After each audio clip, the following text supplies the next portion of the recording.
Hello friends नमस्कार loser study को स्वागत करछि। Odisha subordinate staff selection commission तरफ आमर कंबाइंड रिक्रुटमेंट एग्जामिनेशन 2023 रो वैकेंसी आसला तो तार डेट आउ थे एक्सटेंड कराई। आमर पोस्ट थिला जो मल्टीपर्पज हेल्थ वर्कर मेल मान है मेल आउ फार्मासिस्ट तो जो वैकेंसी थिला तो जो भाई भणी मैंने भी जानी ना तांकर टिके जणाई दियंतु।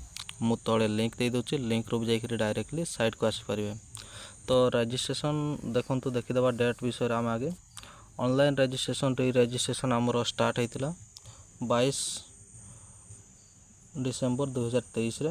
एटा लास्ट डेट रोचे 15 मार्च 2024 है रजिस्ट्रेशन तापरे ऑनलाइन सबमिशन जो रही आमर ऑनलाइन करने 22/12/2023 रो स्टार्ट होता। एटा लास्ट डेट रहिबो फाइनल डेट 20 मार्च 2024।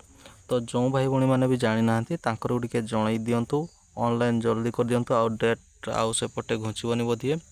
तो जो भाई भणी मैंने भी जानी ना तांकर टिके जणाई दियंतु। मु तले लिंक दे दूची लिंक रू जाकि डायरेक्टली साइट को आसीपारे।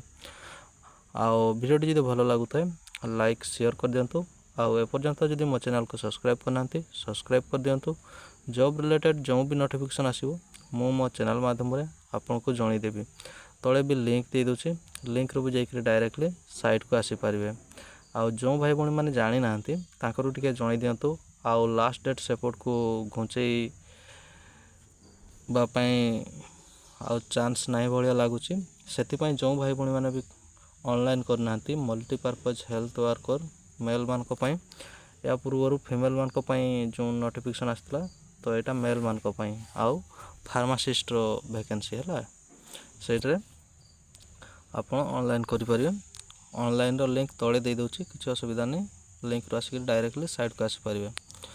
धन्यवाद।